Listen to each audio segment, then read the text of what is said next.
Havensport 7 was a patchwork of steel and glass, a frontier colony clinging to the jagged edge of civilized space. Shipping docks hummed with grav cranes and thrumming engines, while neon-lit alleyways spiraled downward into cramped residential tiers. Refugees streamed into the colony every cycle, fleeing collapses in nearby systems. Among them, a convoy of human families navigated the main thoroughfare, their transport units modest but orderly, flags of earth fluttering faintly in the artificial breeze. The convoy had drawn attention. Alien patrols, tall, armored, and scaly, surrounded the vehicles with a precision that betrayed practiced dominance. At their center, a child walked alongside the convoy's personnel, small hands gripping a worn pack.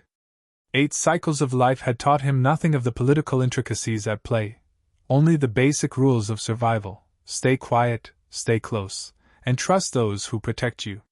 One of the patrol officers, a Vraxian, its scales a muted bronze, eyes slit like twin moons, stepped forward. Its claws tapped rhythmically against the metallic pavement. "Your species talks so much of courage," it hissed, voice low, spitting syllables foreign to human ears. "Let us see if it runs in the young."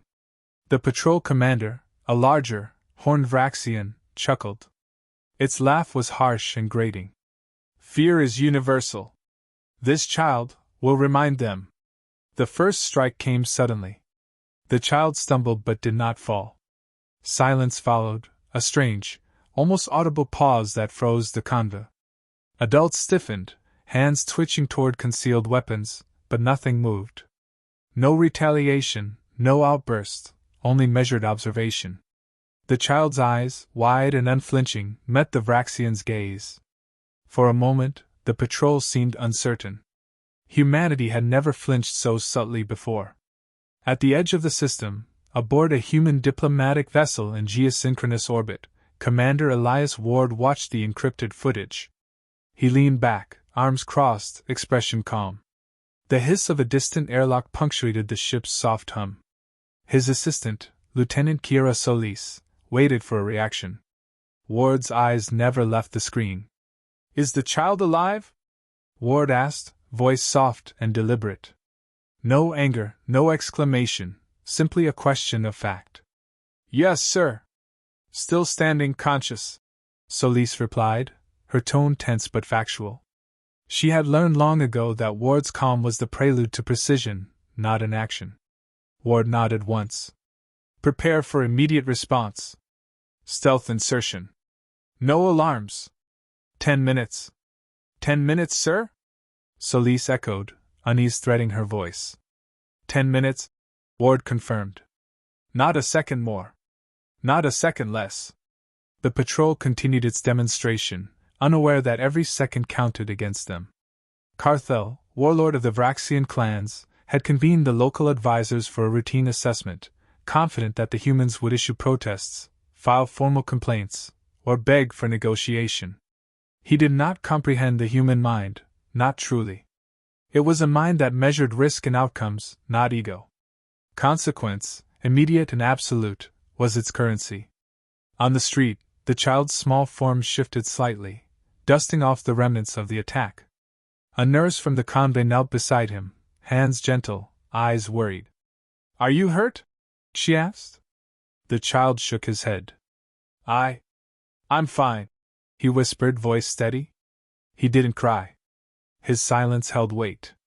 It spoke of endurance, of something deeper than pain, a resilience that unnerved even the seasoned Vraxian officers. The patrol recorded the child's stance, expecting fear, expecting tears.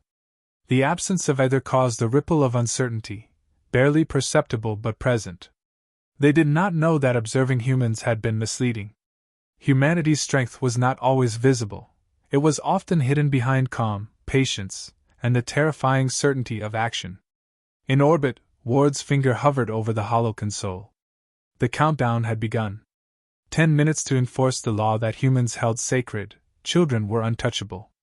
Within those 10 minutes, a plan executed in absolute silence would shift the balance of perception across multiple star systems.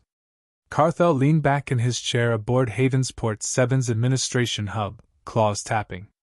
"They will plead. They will beg. They always do," he said to an advisor, a smaller, nervous Vraxian with mottled scales. They have not responded, the advisor noted, voice quivering. Not even a message. Patience, Carthel replied with a grin that revealed serrated teeth. Human patience is thin. They're bluff, we will see through it. At the convo, tension coiled tight. Adults whispered advice to one another, subtle instructions to remain calm. The child moved unassisted, a small figure of defiance.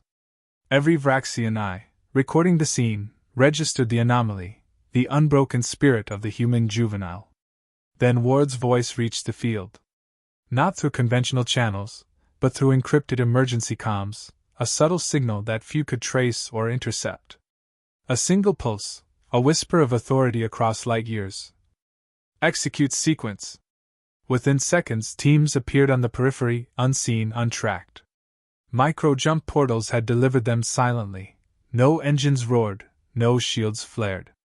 The first human operative moved with deliberate precision, observing, calculating, adjusting. They were not soldiers seeking vengeance. They were enforcers executing an immovable rule.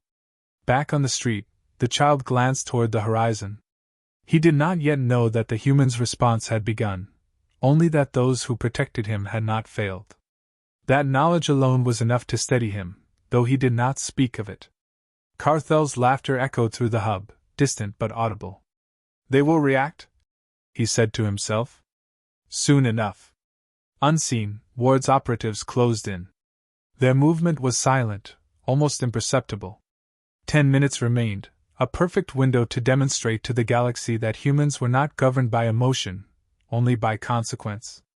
The child took a step forward. The Vraxian patrol's confidence, rooted in fear, arrogance, and misjudgment, remained unshaken. They did not know that within moments, their perception of humanity would be shattered. Ward sipped from his cup of tea. The hollow screen reflected the child's face, unbroken. Calm eyes, steady breath. A human heart, unafraid, protected by a mind that understood the finality of action. He whispered to no one, as if marking the moment for himself. 10 minutes. That is all. Outside, Havensport 7 continued its hum. The city of steel and neon was oblivious to the storm about to strike. Humanity's enforcement was not loud, it was precise, and it was coming. The countdown ticked with relentless precision.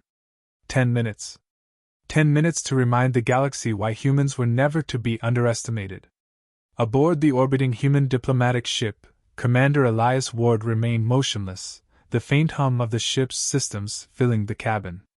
He did not glance at the timer. He did not frown. He did not issue commands beyond what was necessary. Calm was the weapon now, as much as the technology being deployed. Lieutenant Kira Solis observed the operational grid, tracking the micro-jump trajectories of the insertion teams. Coordinates locked, sir. Team Alpha in position.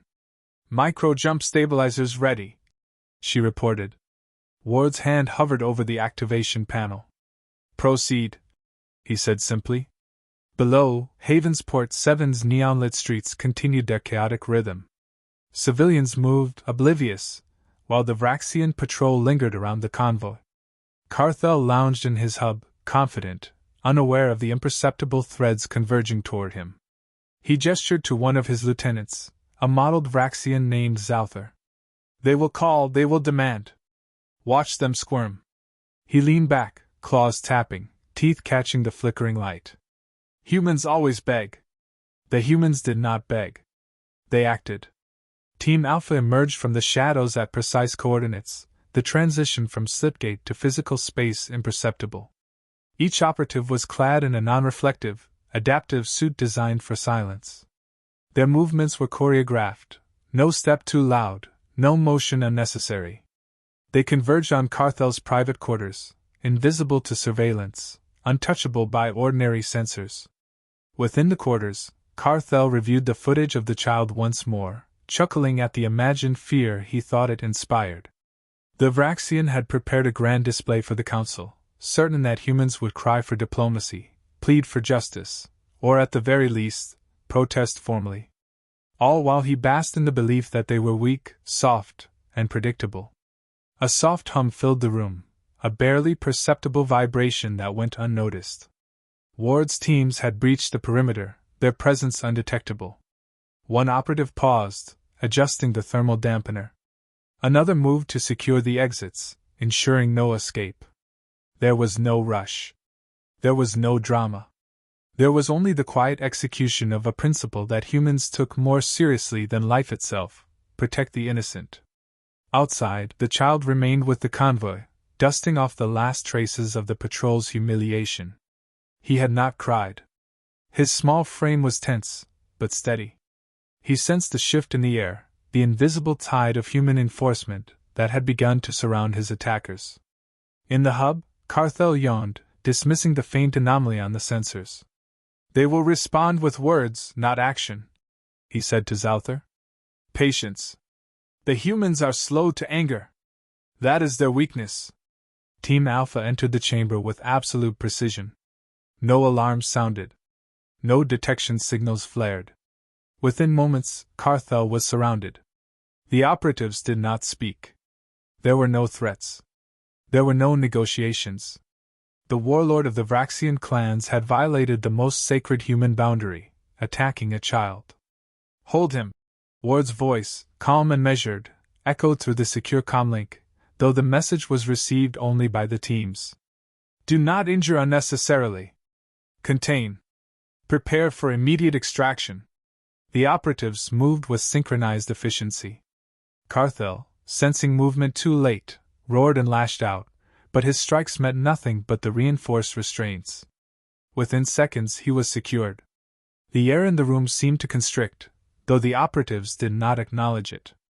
Their focus was absolute. Meanwhile, the convoy on the streets of Havensport 7 remained unaware of the precise operation taking place above them. The child glanced skyward once, instinctively, as if feeling the distant presence of his protectors. Then he returned to the convoy small and resolute.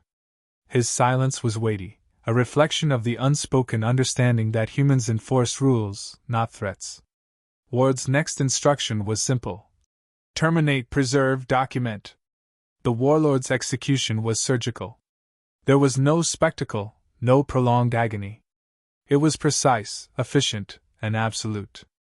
Every second accounted for.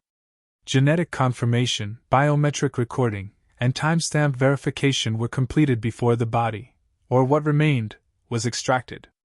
A preservation protocol ensured that Carthel's identity would be undeniable when presented to the Galactic Concord Council. Back in the hub, sensors registered the loss of the warlord. Panic rippled subtly through the advisors, a faint unease they could not immediately place. Carthel's absence was unexplained, instantaneous, and precise. Ward observed all of it from orbit. He did not smile, did not speak, did not shift. The 10-minute window closed. The child remained unharmed. The warlord was gone. Humanity had acted within the parameters of its unyielding code. Lieutenant Solis exhaled quietly. "It's done. All teams accounted for, sir. No engagement beyond what was necessary." Ward's gaze remained on the hollow feed, the child's form standing tall. "Good," he said softly. "Prepare the delivery to the council. Immediate." The city below continued unaware.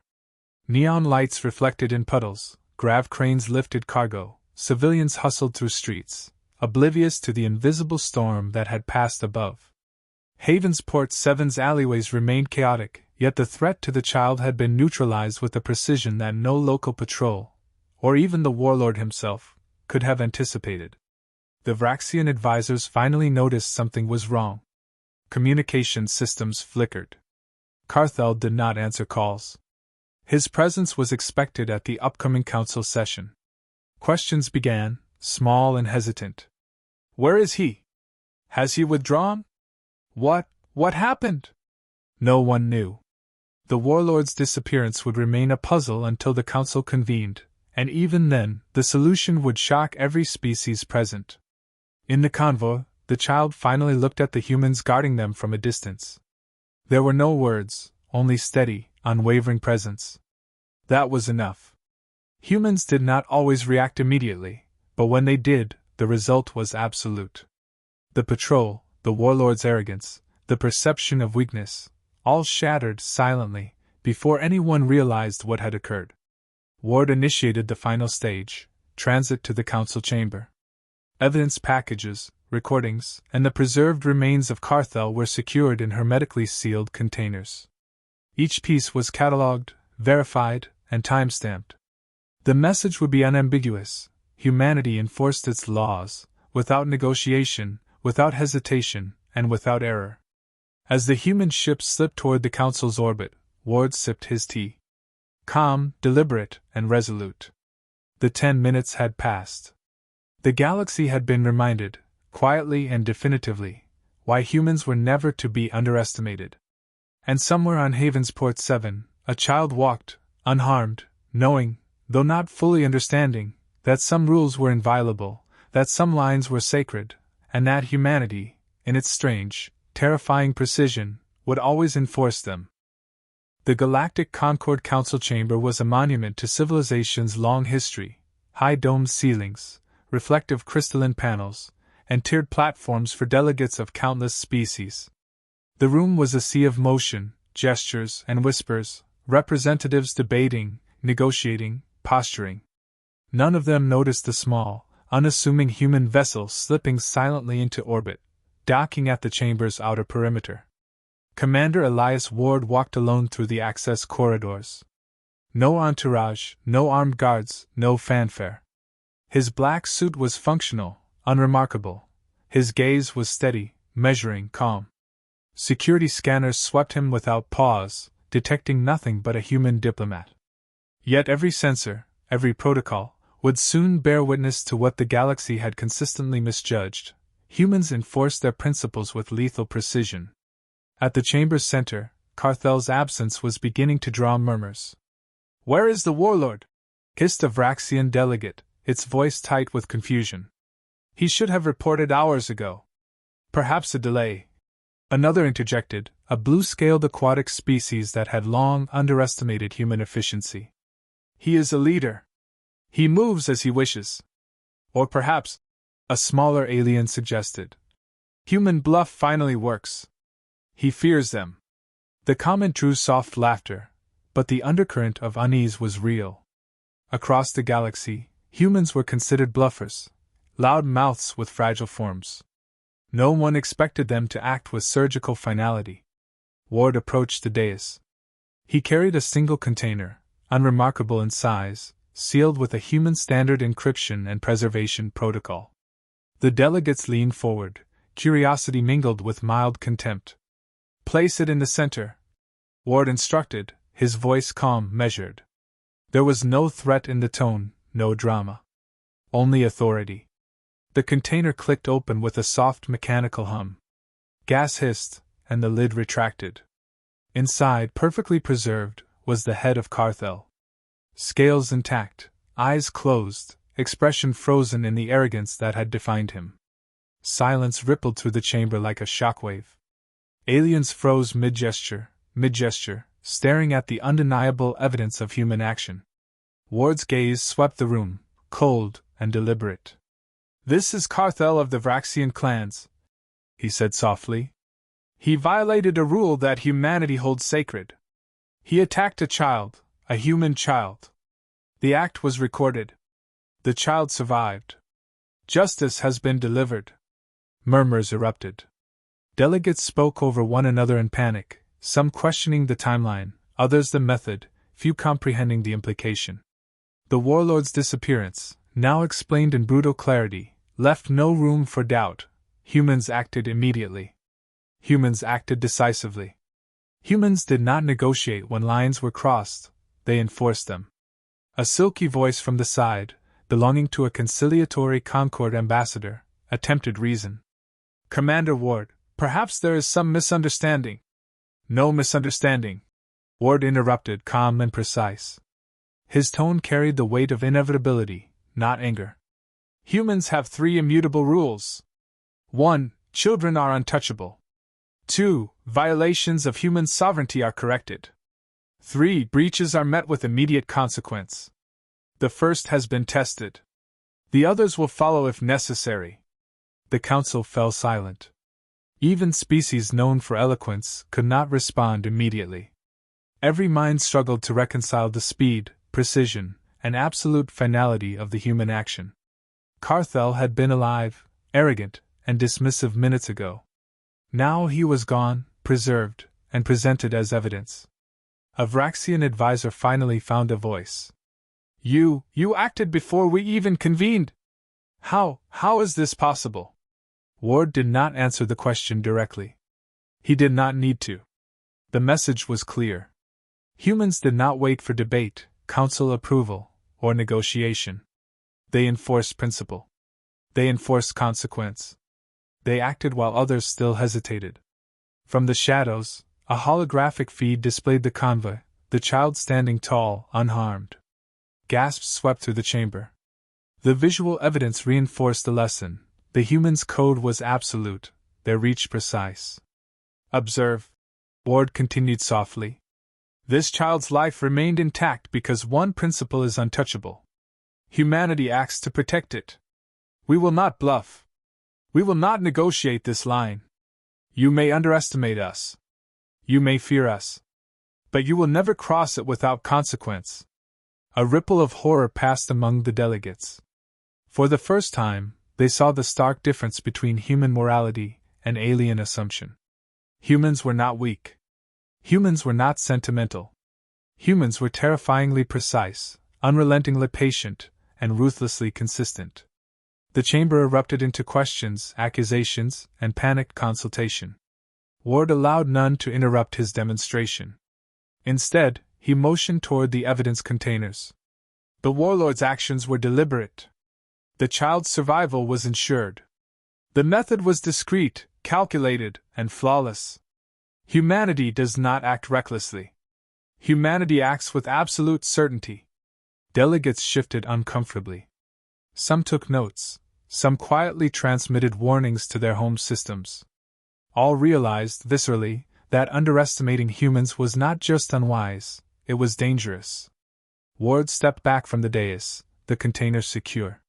No flourish, no boast, no unnecessary gesture. The child had survived, the lesson had been delivered, and the galaxy had witnessed the extent of human enforcement.